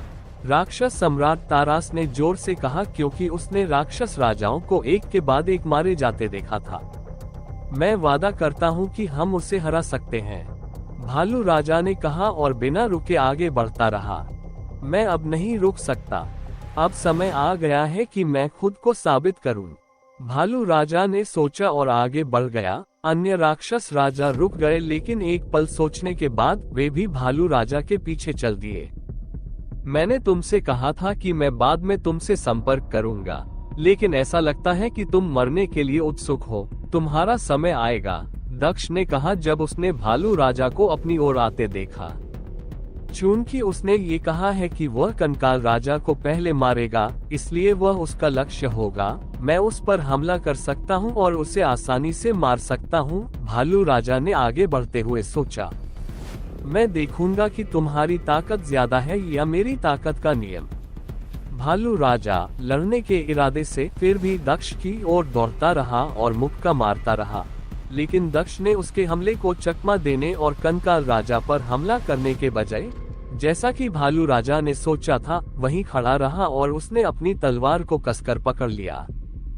जैसे ही भालू राजा लॉन्ग चेन के पास पहुंचा, उसे हिलते हुए न देखकर भालू राजा भ्रमित हो गया, लेकिन रुका नहीं और उसने लॉन्ग चेन के सिर की ओर हमला कर दिया। जैसे ही भालू राजा का हमला दक्ष के करीब पहुंचा, दक्ष ने एक कदम आगे बढ़ते हुए थोड़ा सा किनारे की ओर सरकाया। उसने भालू राजा की मुट्ठी को किनारे से गुजरते देखा। ऐसा लगा जैसे समय रुक गया हो। उसने अपनी तलवार घुमाए और 2 बार वार किया। आह, हमेशा की तरह क्रूर, रानी मिया ने बड़बड़ाते हुए कहा जब उसने दक्ष को भालू राजा के हाथ काटते देखा। वह खुद को नीचे देखने से नहीं रोक सकी क्योंकि उसके चेहरे पर उदासी छा गई थी। दक्ष भालू राजा की ओर चला गया, जबकि भालू राजा अपनी पीड़ा भरी चीखों को नियंत्रित करने की कोशिश कर रहा था। तुमने झूठ बोला। तुमने कहा था कि तुम पहले उन 4 को मार दोगे। तुम अन्यायी हो। तुम किस तरह के व्यक्ति हो कि तुम अपनी बात भी नहीं रखते। भालू राजा पागलों की तरह दहाड़ा। मैंने कभी कोई वादा नहीं किया, और अगर किया भी तो क्या तुमने नहीं सुना कि वादे टूटने के लिए किए जाते हैं? क्या ये आखिरी शब्द थे जो भालू राजा ने सुने जब उसने दुनिया को घूमते हुए देखा? आसमान जमीन में बदल रहा था, जबकि जमीन आसमान बन गई थी। वह दक्ष को तलवार पकड़े हुए देख सकता था जो उल्टी हो गई थी। जल्द ही जमीन उसके सिर पर आ गिरी। उसकी दृष्टि धुंधली हो गई क्योंकि वह केवल दक्ष के पैर ही देख पा रहा था। मरते समय उसकी दृष्टि धुंधली हो गई। ये कंकाल राजा हकलाया क्योंकि उसने जो थोड़ा बहुत आत्मविश्वास बचा था वह भी खो दिया था, क्योंकि उसने भालू राजा को मारा हुआ देखा था। दक्ष ने कदम बढ़ाया और तुरंत कंकाल राजा के पास आकर मुक्का मारा। कंकाल राजा, जो बचने की योजना के बारे में सोच रहा था, चौंक गया जब उसने अचानक देखा कि दक्ष अपने मूल स्थान से गायब हो गया और उसके पास आ गया। इससे पहले कि वह मुड़ भी पाता, एक मुट्ठी उसके सिर पर लग गई। जैसे ही दक्ष की मुट्ठी कंकाल राजा की खोपड़ी से टकराए, वह टुकड़े टुकड़े हो गई और हर जगह उड़ गई। कंकाल राजा का सिर विहीन शरीर बेजान होकर जमीन पर गिर गया। हाँ, अब मैं तुम छोटे लोगों को संभालने के लिए स्वतंत्र हूँ। दक्ष ने मुड़कर शेष राक्षस राजाओं को देखा। ये 7 है, 3 और बचे हैं। दक्ष भालू राजा के सिरहीन शरीर से दूर चला गया और उसने शेष 3 राक्षस राजाओं को देखा। जल्द ही पूरे युद्ध क्षेत्र में लांग चेन ने शेष राक्षस राजाओं का क्रूरतापूर्वक वध कर दिया और फिर अपनी नजर राक्षस सम्राट तारास पर डाली।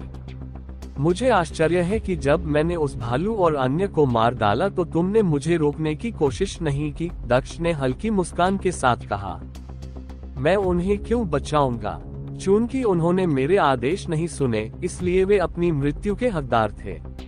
यदि आपने उन्हें नहीं मारा होता तो मैं व्यक्तिगत रूप से उन्हें मार देता, राक्षस सम्राट तारास ने धीरे से कहा। तुम्हें पता है, अब भी उन्हें मारने के लिए तुम्हारे लिए बहुत देर नहीं हुई है, दक्ष ने हल्की मुस्कान के साथ कहा और राक्षस सम्राट तारास को देखा। क्या मतलब है तुम्हारा? क्या वे पहले से ही मर चुके हैं? राक्षस सम्राट तारास ने भ्रमित नजर से पूछा। नहीं, वे अभी अंडरवर्ल्ड में जीवित है। मैं तुम्हें भी वहां भेजूंगा, फिर तुम वहां उन्हें व्यक्तिगत रूप से मार सकते हो। यदि तुम जल्दी करो तो तुम उनसे मिल सकते हो और अपनी इच्छा जल्दी पूरी कर सकते हो। दक्ष ने गंभीरता से कहा, जैसे कि वह वास्तव में सच कह रहा था।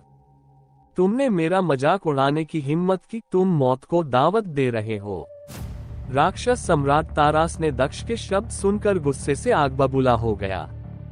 तुम्हें पता है, ऐसा लगता है जैसे मैंने तुम्हें कहीं देखा है। ऐसा लगता है कि तुम्हारी प्रजाति इस दुनिया से भी विलुप्त होने वाली है। दक्ष ने राक्षस सम्राट तारास से कहा, जिससे उसे पृथ्वी पर लंबे समय से विलुप्त डायनासोर की याद आ गई। तुम ही विलुप्त हो जाओगे। आग का मैदान। राक्षस सम्राट तारास दहाड़ा जब उनके चारों ओर आग की एक अंगूठी बन गई, जिसने दक्ष को बाहर निकलने से रोक दिया। आह, तुम्हें याद है कि मैं उड़ सकता हूँ? दक्ष ने अंगूठी को उभरते हुए देखा तो पूछा। बेशक मुझे पता है, इसीलिए मैंने इसे बनाया है, राक्षस सम्राट तारास ने जवाब देते हुए थोड़ा मुस्कुराया। अनंत विनाश का पतन। राक्षस सम्राट तारास ने दहाड़ लगाए और ऊपर का आकाश लाल हो गया। उनके सिर के ऊपर कई सूर्य दिखाई दिए, शायद 100 से ज्यादा। सभी आग से बने थे। वे सूर्यों के समान दिख रहे थे, जिन्हें बाघ राजा ने रानी मिया की बर्फ की जेल को तोड़ने के लिए बनाया था। लेकिन उनकी संख्या बाघ राजा द्वारा बनाए गए 3 सूर्यों से कहीं ज्यादा थी। साथ ही वे बहुत बड़े और बहुत ज्यादा शक्तिशाली भी दिख रहे थे। इन सूर्यों ने पूरे आकाश को ढक लिया था, क्योंकि वे आग की अंगूठी के बाहर भी थोड़े फैले हुए थे। मुझे तुम्हें कुछ श्रेय देना चाहिए। ऐसा लगता है कि तुमने सब कुछ पहले से ही प्लान किया हुआ है। यह अंगूठी मुझे बाहर निकलने से रोक रही है और ये सूरज मुझे उड़ने से रोक रहे हैं, और साथ ही तुमने मुझे कुचल दिया है। क्या तुम्हें नहीं लगता कि तुम जितने बेवकूफ दिखते हो उतने हो नहीं? दक्ष ने मुस्कुराते हुए राक्षस सम्राट तारास की ओर देखा। बेशक मैं नहीं चाहता कि तुम इस दुनिया में एक दिन भी और जियो।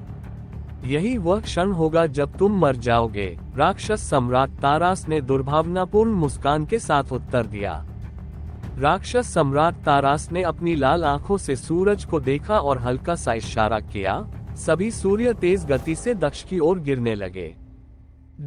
राक्षस सम्राट तारास ने दक्ष की ओर देखा, लेकिन पाया कि वह जगह खाली थी। इससे पहले कि वह कुछ कर पाता, सभी सूर्य खाली जगह पर गिर गए, जिससे जोरदार विस्फोट और गड्ढे बन गए। पूरी जमीन उनसे भर गई, लेकिन राक्षस सम्राट तारास के नीचे की जमीन सुरक्षित और स्वस्थ थी। चूंकि राक्षस सम्राट तारास को पता था कि लॉन्ग चेन वहां नहीं है, उसने चारों ओर देखा और कुछ ऐसा देखा जिससे क्रोध के कारण उसके मुंह से रक्त निकल आया। चूंकि राक्षस सम्राट तारास को पता था कि लॉन्ग चेन वहां नहीं है, उसने चारों ओर देखा और कुछ ऐसा देखा जिससे क्रोध के कारण उसके मुंह से रक्त निकल आया। जब उसने पाया कि दक्ष उसकी आग के घेरे से बच निकला है, तो उसने सोचा कि दक्ष या तो उस पर हमला करने की कोशिश करेगा या उससे डरकर भाग जाएगा, लेकिन उसने जो देखा उसकी उसने उम्मीद नहीं की थी। राक्षस सम्राट तारास ने हर जगह देखा, केवल ये देखने के लिए कि लॉन्ग चेन उसकी उम्मीद के विपरीत कुछ कर रहा था। दक्ष युद्ध के मैदान में राक्षसों का वध कर रहा था, लेकिन राक्षस सम्राट तारास को अनदेखा कर रहा था, जो गुस्से में दहाड़ रहा था, क्योंकि उसने देखा कि दक्ष के पास उसके साथ युद्ध के बीच में छोटे राक्षसों का वध करने का समय है। उसे लगा जैसे दक्ष उसका मजाक उड़ा रहा है। तुम्हारी हिम्मत कैसे हुई मुझे अपमानित करने की?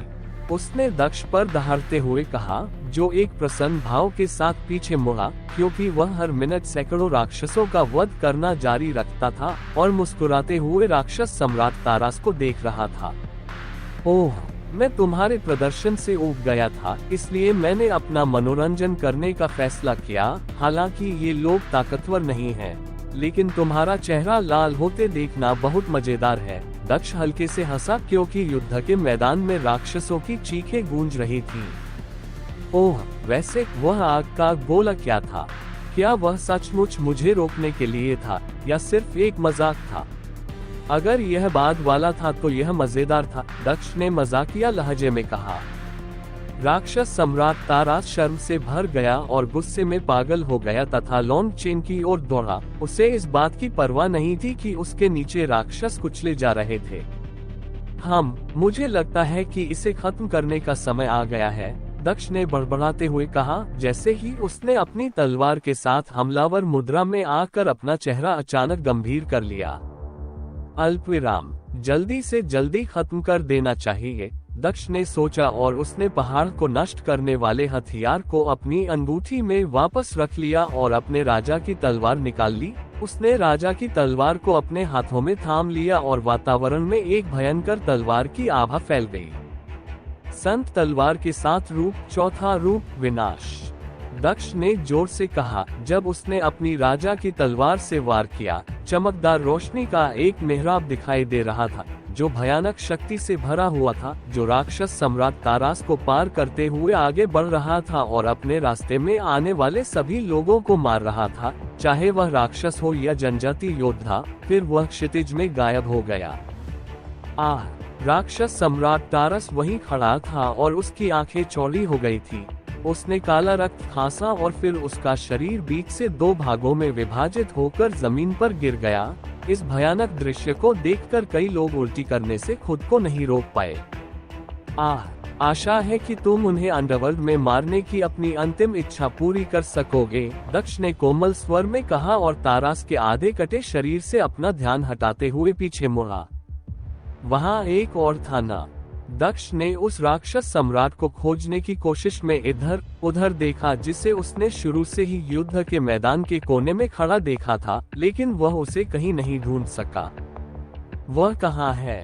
दक्ष ने रानी मिया की ओर देखा, जो मृत राक्षस सम्राट तारास को देखकर अचंभित थी। उसे विश्वास नहीं हो रहा था कि उनकी दुनिया के सबसे भयानक अस्तित्व में से एक को दक्ष ने इतनी आसानी से मार दिया। दक्ष की आवाज सुनकर वह अचंभित होकर बाहर आए और फिर उसकी ओर मुड़ी। वह बदसूरत राक्षस कहाँ है जो वहाँ खड़ा था? दक्ष ने एक विशिष्ट दिशा की ओर इशारा करते हुए पूछा। रानी मिया ने उस दिशा में देखा और ये देखकर दंग रह गई कि यह वही जगह थी जहां राक्षस सम्राट शेंतिया खड़ा था। उसने भी इधर उधर देखना शुरू किया, लेकिन उसे युद्ध के मैदान में कहीं भी नहीं मिला। हो सकता है वह भाग गया हो, उसने संदेह भरे स्वर में उत्तर दिया, क्योंकि वह स्वयं विश्वास नहीं कर पा रही थी कि एक राक्षस सम्राट अपनी पूरी सेना को छोड़कर भाग जाएगा। ये ठीक है, मैं देखना चाहता हूँ कि वह कैसे बच सकता है, दक्ष ने बड़बड़ाते हुए कहा। राक्षस जनजाति कहाँ रहती है? दक्ष ने रानी की ओर देखते हुए पूछा। उस तरफ कुछ दिनों की यात्रा के बाद एक बड़ा जंगल है। यह वह जगह है जहाँ राक्षस जनजाति निवास करती है, रानी मिया ने एक विशिष्ट दिशा की ओर देखते हुए एक खाली भाव से कहा। हाँ, एक बड़ा जंगल, इससे मेरा काम आसान हो जाता है, दक्ष ने अस्वाभाविक स्वर में कहा। ये लीजिए महान गुरु, ये लीजिए, यह एक ऐसी चीज है जिसका इस्तेमाल हम दिशा निर्धारित करने के लिए करते हैं। आप उस दिशा में जा सकते हैं जहां चौकोर सिरे वाला सूचक इशारा करता है और आप राक्षस जनजाति तक पहुंच जाएंगे। जनजाति के नेता बाला ने दक्ष को एक ऐसी वस्तु देते हुए कहा जो कंपास जैसी दिखती थी।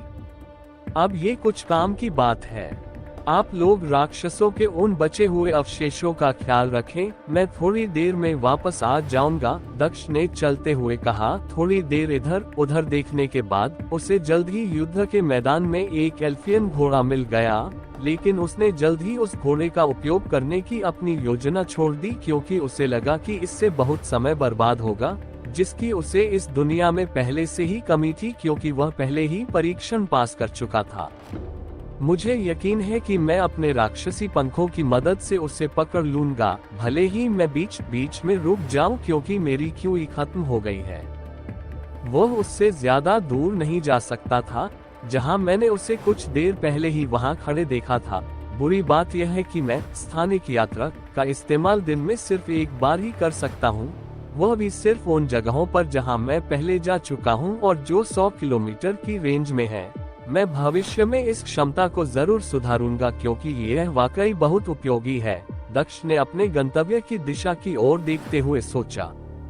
स्वर्गीय दानव पंख, उसने बड़बड़ाते हुए कहा। जैसे ही वह आकाश में उड़ा, उसके पीछे 2 सुंदर पंख प्रकट हुए और तुरंत ही सभी की नजरों से ओझल हो गए। इतना तेज! अगर उसने हवा का नियम सीख लिया होता तो मैं कल्पना ही कर सकता हूँ कि वह कितना तेज होता। जनजाति नेता बाला ने आश्चर्यचकित होकर सोचा जब उसने दक्ष को उड़ते हुए देखा। समय बर्बाद मत करो, सभी राक्षसों को मार डालो। रानी मिया ने अपने योद्धाओं को आदेश दिया। उन्हें दुनिया पर अन्यायपूर्ण युद्ध शुरू करने का परिणाम पता होना चाहिए। बारोंग जनजाति के जनजाति नेता बाला ने ऊंची आवाज में कहा, उन सब का सफाया कर दो। जनजाति के नेता मजुमास ने मुलान जनजाति की सेना से कहा। इसी प्रकार जैसे ही कत्लेआम शुरू हुआ, प्रत्येक नेता ने अपने सैनिकों को आदेश दिया। हालांकि राक्षस सेना गठबंधन सेना से थोड़ी ज्यादा मजबूत थी, क्योंकि उन्हें राक्षस राजा या राक्षस सम्राट का समर्थन नहीं था, जबकि दुश्मनों को कबीले के नेताओं का समर्थन प्राप्त था जो लड़ाई में शामिल थे। जल्द ही राक्षस सेना की संख्या कम होती चली गई। हर मिनट हजारों राक्षस मरते रहे। चलो छुपना मत, मुझे जल्दी से काम खत्म करने दो। मैं इस दुनिया में अपना बचा हुआ समय साधना करने में लगाना चाहता हूँ, तुम्हारे साथ लुका छिपी खेलने में नहीं। दक्ष ने कहा, क्योंकि वह बहुत तेज गति से उड़ रहा था, लेकिन वह राक्षस सम्राट शेंतिया को नहीं देख सका। चलो छुपना मत, मुझे जल्दी से काम खत्म करने दो। मैं इस दुनिया में जो समय बचा है उसे साधना में लगाना चाहता हूँ, तुम्हारे साथ लुका छिपी खेलने में नहीं। दक्ष ने कहा, क्योंकि वह बहुत तेज गति से उड़ रहा था, लेकिन वह राक्षस सम्राट शेंतिया को नहीं देख पाया। तो दोस्तों, आखिर कहानी में आगे क्या होगा, यह जानने के लिए नॉवेल ऑफ किंग चैनल को सब्सक्राइब करें। और अगर कहानी आप सभी को पसंद आए तो वीडियो को लाइक, कमेंट और शेयर जरूर करें। आपके एक कमेंट और लाइक से हमें स्टोरी वीडियो बनाने के लिए मोटिवेट मिलता है। धन्यवाद। मुझे जल्द ही ब्रेक लेने की जरूरत होगी, दक्ष ने बड़बड़ाते हुए कहा, क्योंकि उसे लग रहा था कि उसकी क्यूई खत्म होने वाली है। वह बस रुकने ही वाला था जब उसने देखा कि क्षितिज के दूर छोर पर कोई व्यक्ति भारी कदमों से भाग रहा है। दक्ष के चेहरे पर एक मुस्कुराहट उभरी। जैसे ही उसने अपनी गति बढ़ाई, वह जल्द ही अपने सिर से ऊपर पहुंच गया, लेकिन दौड़ने वाले व्यक्ति को पता नहीं चला। तुम सही कह रहे थे पुराने दोस्त बलांग, हमें उस इंसान से दुश्मनी नहीं करनी चाहिए थी। हमें दूसरे कबीलों और उस इंसान के साथ शांति स्थापित करनी चाहिए थी, लेकिन इसके बजाय हमने तुम्हें अनदेखा करके विनाश का रास्ता चुना। हमने गलती की है मेरे दोस्त, हमने अपनी जनजाति के विलुप्त होने की प्रक्रिया शुरू कर दी है। राक्षस सम्राट शेंतिया भागता रहा और खुद से बड़बड़ाता रहा। तुम्हारा वह दोस्त एक समझदार व्यक्ति लगता है। मुझे आश्चर्य है कि तुम्हारे राक्षस कबीले में कोई समझदार व्यक्ति है। ऊपर से एक आवाज आई। राक्षस सम्राट शेंतिया ने दौड़ना बंद कर दिया, क्योंकि उसने पहले ही अनुमान लगा लिया था कि वह कौन है। जैसा कि एक इंसान से उम्मीद की जाती है, तुम मेरे पास पहले ही पहुंच चुके हो, क्या तुम अब मुझे मार डालोगे? राक्षस सम्राट शेंतिया ने बिना ऊपर देखे कहा और दौड़ना बंद कर दिया।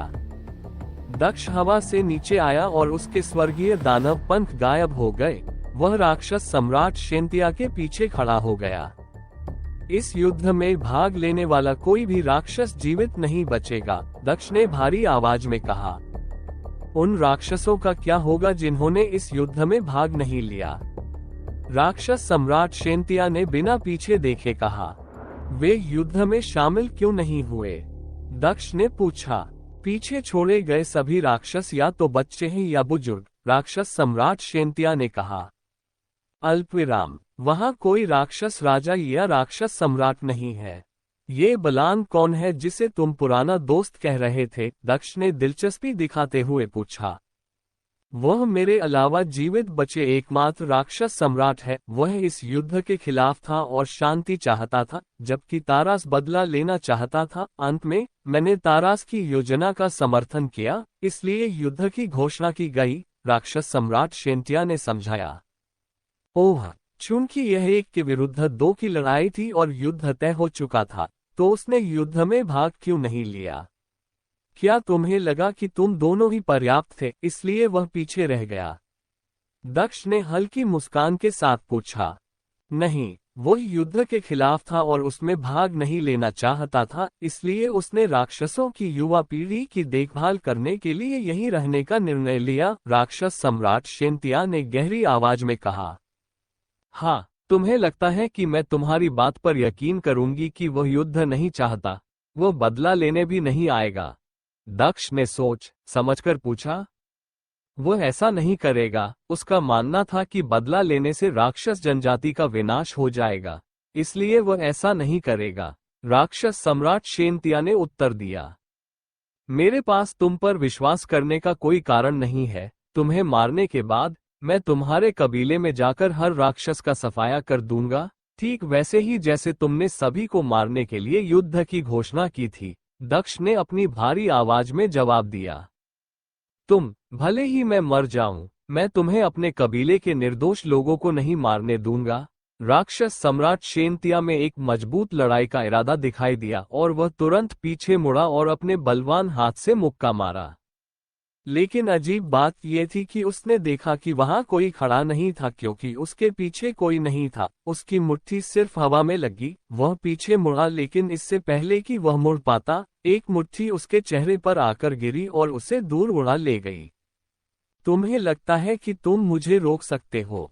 दक्ष ने चेहरे पर हल्की मुस्कान के साथ पूछा। भले ही मैं तुम्हें रोक न सकूं, लेकिन मैं तुम्हें उन निर्दोष लोगों को मारने नहीं दूंगा जिनका इस युद्ध से कोई लेना देना नहीं था, राक्षस सम्राट शेनतिया ने दहाड़ते हुए कहा। टाइटन का नरक, वो दहाड़ता हुआ बोला और उसकी आंखें लाल हो गई। जमीन अचानक आग का समुद्र बन गई। यह आग लाल रंग की थी। वे छोटी सी धारा के पास थे, लेकिन पानी तेजी से वाष्पित होता रहा। यह अच्छी बात थी। अगर मेरे पास पंख नहीं होते तो मैं गंभीर संकट में पड़ जाता, दक्ष ने मुस्कुराते हुए कहा। राक्षस सम्राट शेनतिया ने दक्ष को देखा, जो अपने स्वर्गीय राक्षस पंखों के साथ हवा में उड़ रहा था। हम जानते हैं कि तुम सच में बहुत ताकतवर हो, तो तुम एक मर्द की तरह मेरा सामना क्यों नहीं करते? तुम मेरे हमलों से बचने के लिए अपने पंखों का इस्तेमाल क्यों कर रहे हो? राक्षस सम्राट शेनतिया ने दक्ष की ओर देखते हुए कहा। मैं क्यों ऐसा करूंगा? मैं अपनी ताकत का इस्तेमाल तुम्हारे खिलाफ कर रहा हूँ।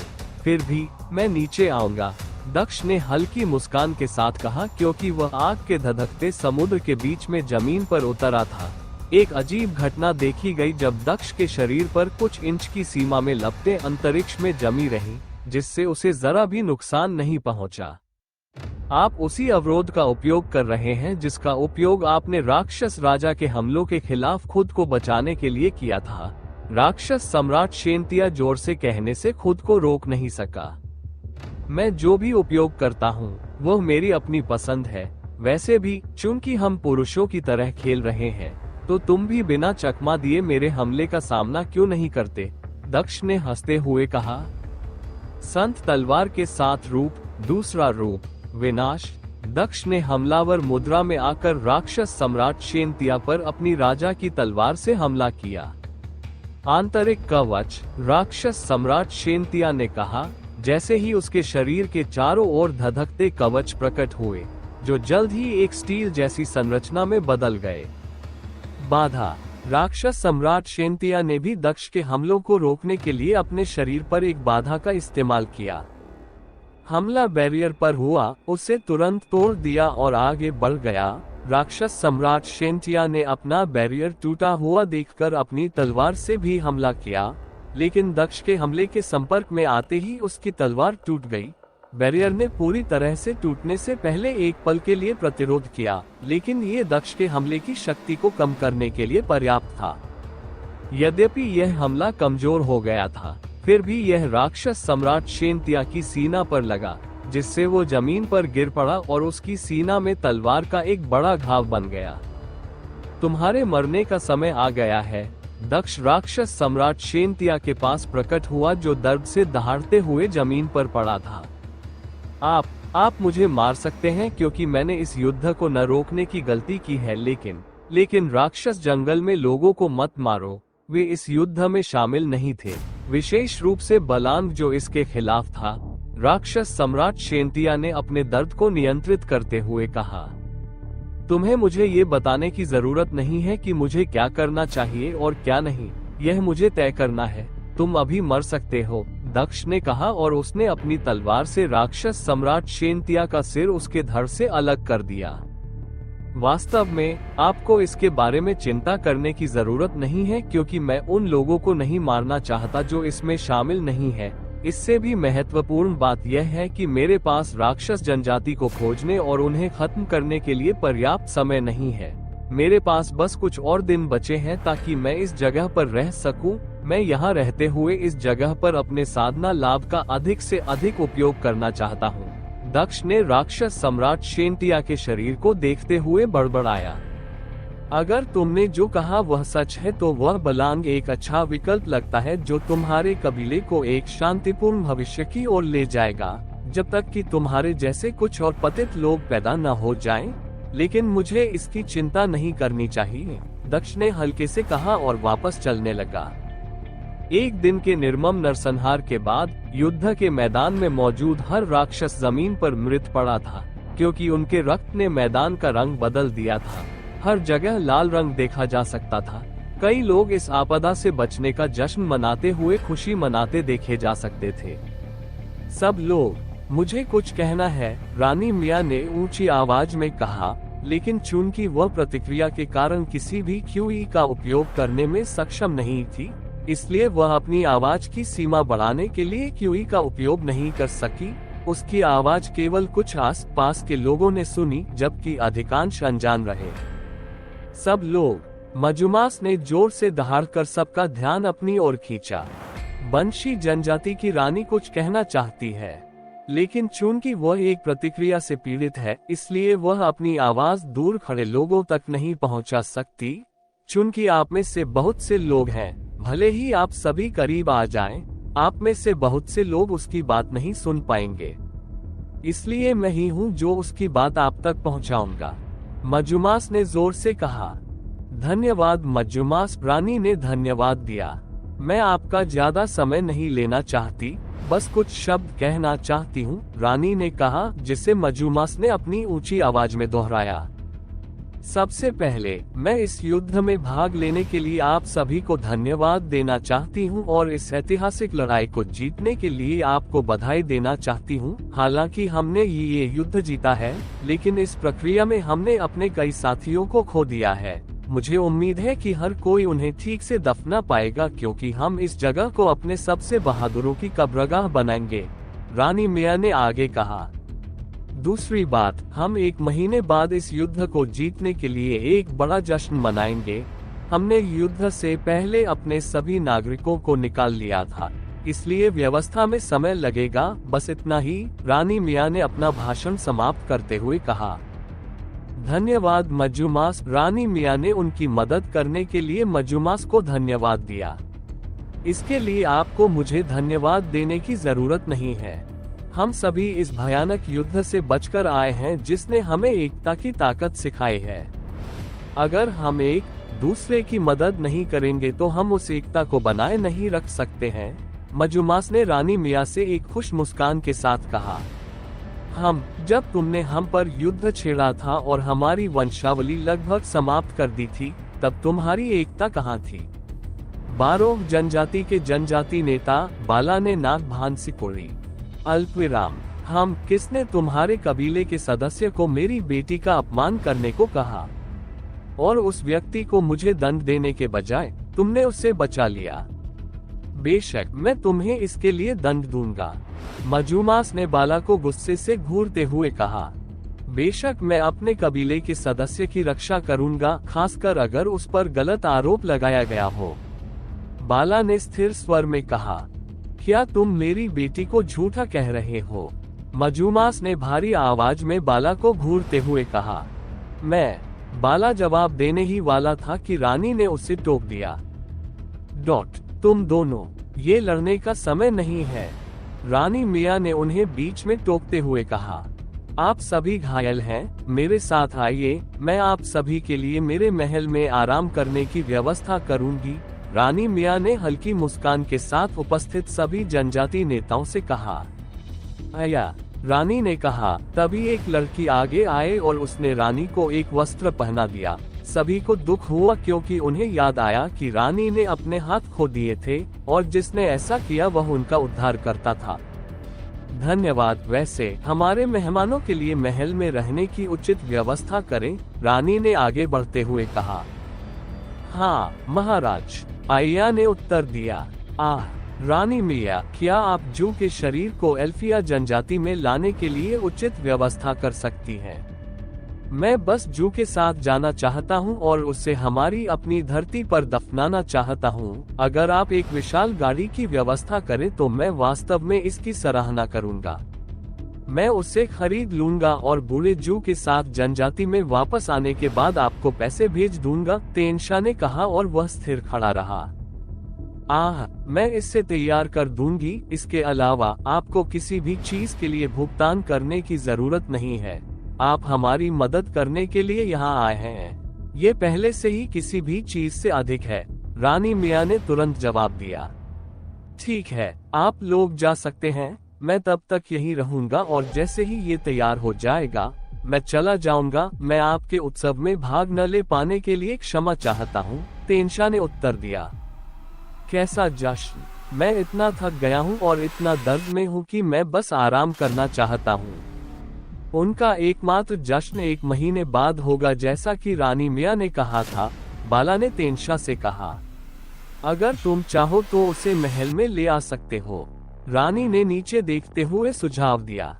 ठीक है, इसकी कोई जरूरत नहीं है, तेनशा ने कहा और उसने तुरंत ही मना कर दिया। मैं ठीक हूँ, रानी ने कहा और चली गई, जबकि सभी लोग उसके पीछे चले गए और तेनशा को पीछे छोड़ दिया। महज 2 घंटे में एक गाड़ी का प्रबंध किया गया, जिसमें तेनशा जू के शव को लेकर रवाना हुआ। एल्फिया जनजाति की सेना गाड़ी के पीछे पीछे चल रही थी, हालांकि उसकी गति धीमी थी। अल्पविराम अल्पविराम अल्पविराम अल्पविराम अल्पविराम अल्पविराम अल्पविराम अल्पविराम। 4 घंटे की यात्रा के बाद दक्ष आखिरकार उस युद्ध के मैदान में वापस आ गया जहां युद्ध हुआ था। जहां भी उसने देखा उसे सिर्फ रक्त और मृत राक्षसों के शव दिखाई दे रहे थे, जिन्हें बंशी सेना कुछ अन्य सेनाओं की मदद से एक जगह इकट्ठा कर रही थी। उसे किसी भी जनजाति के योद्धाओं के शव नहीं दिखाई दिए, जिससे उसे लगा कि उन सभी को ठीक से दफनाया गया है। दक्ष तो दोस्तों, आखिर कहानी में आगे क्या होगा, यह जानने के लिए नॉवेल ऑफ किंग चैनल को सब्सक्राइब करें। और अगर कहानी आप सभी को पसंद आए तो वीडियो को लाइक, कमेंट और शेयर जरूर करें। आपके एक कमेंट और लाइक से हमें स्टोरी वीडियो बनाने के लिए मोटिवेट मिलता है। धन्यवाद। उन योद्धाओं की तीव्र कार्यप्रणाली को देखकर आश्चर्यचकित हुए बिना नहीं रह सके, जिन्होंने कुछ ही घंटों में हजारों शवों को दफना दिया। सभी जनजाति के नेता कहां चले गए? दक्ष ने युद्ध के मैदान में सबसे पहले उस व्यक्ति से पूछा जो मुलान जनजाति का योद्धा निकला। यह आप महान गुरु। वे सभी बंशी जनजाति के अंदर शाही महल की ओर चले गए। वह उस व्यक्ति को देखकर दंग रह गया जिसने एक राक्षस सम्राट को उसके सामने खड़ा होकर उससे बात की थी, लेकिन जल्द ही उसने खुद को नियंत्रित किया और दक्ष के सवाल का जवाब दिया। मैं यहाँ अल्फिया जनजाति के योद्धाओं को क्यों नहीं देख पा रहा हूँ? दक्ष ने पूछा। योद्धा ने उत्तर दिया, वे सभी कुछ समय पहले अपने कबीले के नेता के साथ चले गए थे। ओह, और अन्य जनजाति नेता, क्या वे भी चले गए? दक्ष ने पूछा। नहीं, वे रानी के साथ महल के अंदर गए थे, उसने उत्तर दिया। ठीक है। दक्ष ने महल की ओर उड़ते हुए सिर हिलाया। महल के सामने उतरते ही वह आसानी से जनजाति की सीमा पार कर गया। जब तक मैं यह नहीं कर लेता, मैं संतुष्ट होकर वापस नहीं जा पाऊंगा, महल में प्रवेश करते समय दक्ष ने सोचा। दक्ष महल के अंदर चला गया और रास्ते में नौकरों से रास्ता पूछता रहा। हालांकि किसी ने उसे रोकने की हिम्मत नहीं की, लेकिन उनमें से ज्यादातर ने तुरंत रानी को बता दिया कि दक्ष महल में प्रवेश कर चुका है और वह किस दिशा में जा रहा है। वह क्या करना चाहता है?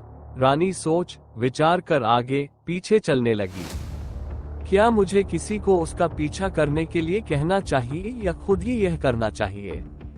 नहीं, वह जो चाहे कर सकता है। मैं अब उस मुसीबत में शामिल नहीं होना चाहती, उसने सोचा और उसने हार मान ली और अपने सिंहासन पर वापस बैठ गई और नौकरों से कहा कि वे दक्ष को बिना किसी विरोध के वह करने दे जो वह करना चाहता है।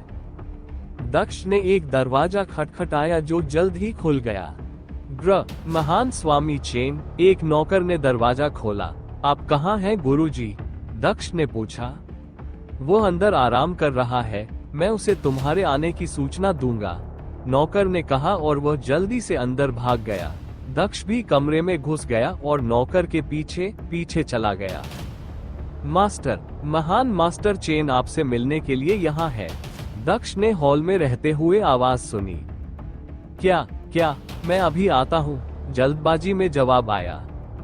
जल्द ही बारोक जनजाति का नेता बाला शयन कक्ष से बाहर आया और उसके पीछे नौकर भी आया। आह, महान गुरु चेन, आपको प्रतीक्षा कराने के लिए मैं क्षमा चाहता हूँ, कृपया बैठिए गुरु। बाला अपने घायल शरीर के साथ भी जल्दी से दक्ष की ओर चला गया। आपको बाहर आने के लिए परेशानी उठाने की जरूरत नहीं है, लेकिन चूंकि आप पहले से ही बाहर हैं, तो चलिए बैठते हैं, मुझे आपसे कुछ महत्वपूर्ण बात करनी है, दक्ष ने हल्के से कहा और वह बैठ गया और नौकर को देखने लगा। हाँ जरूर, माज, क्या तुम कमरे से बाहर जा सकते हो ताकि महान गुरु और मैं बात कर सके? जनजाति नेता बलांग ने नौकर से कहा, जो जल्द ही कमरे से बाहर चला गया। यहाँ मैं इसे तुम्हें वापस देना चाहूंगा, इसे मुझे देने के लिए धन्यवाद क्योंकि इसने मेरी बहुत मदद की, दक्ष ने कहा और उसने बाला को कंपास वापस दे दिया जो उसे राक्षस जनजाति का स्थान खोजने के लिए मिला था। क्या तुम राक्षस जनजाति तक पहुंच गए और वापस आ गए? ये बहुत तेज था, क्या वे सभी मर गए हैं? जनजाति नेता बाला ने चौंक कर पूछा। तो तुम मुझे ऐसा व्यक्ति मानते हो जो बिना सोचे समझे हत्याएं करता है? मैं पूरी राक्षस जनजाति को क्यों खत्म करूंगा? लॉन्ग चेन ने हल्की मुस्कान के साथ जवाब दिया।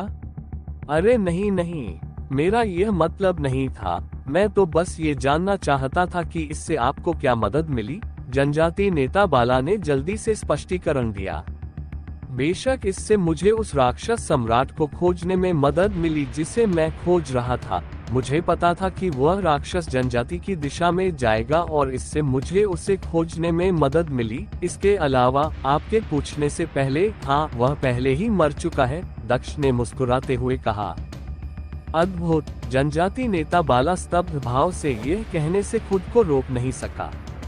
हम विषय से भटक रहे हैं, मैं यहाँ उस बारे में बात करने नहीं आया हूँ, मैं यहाँ उस ओप के बारे में बात कर रहा हूँ जो तुमने रानी को उसकी सुरक्षा के बदले में दिया था, दक्ष ने हल्की मुस्कान के साथ कहा।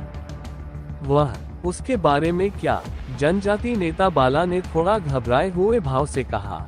मुझे यकीन है कि हम दोनों जानते हैं कि यह वही गोला नहीं था जिससे दक्ष ने समझा था, तुमने झूठ क्यों बोला और असली गोला कहाँ है? दक्ष ने पूछा। सच तो यह है कि झूठ बोलने का मेरा कोई इरादा नहीं था, मैं रानी से झूठ नहीं बोलना चाहता था, लेकिन मेरे पास कोई विकल्प नहीं था, जनजाति नेता बाला ने उदास भाव से कहा। क्या मतलब है तुम्हारा? कोई कारण है कि तुमने उससे असली गोला नहीं दिया? दक्ष ने पूछा। ठीक है, ऐसा इसलिए नहीं है क्योंकि मैं नहीं चाहता था, लेकिन सच तो यह है कि मेरे पास ओप भी नहीं था, महान गुरु। दक्ष के इस दुनिया से गायब होने के ठीक बाद वह ओब उनके साथ गायब हो गया। ये हमारी इतिहास की किताबों में लिखा है कि जब हमारे पूर्वज उस मंदिर में गए जहां ओब रखा गया था, तो वह खाली था, हमें भी नहीं पता कि वह कहां गया, बाला ने गहरे स्वर में उत्तर दिया। तो आपके पास 3 गोले थे,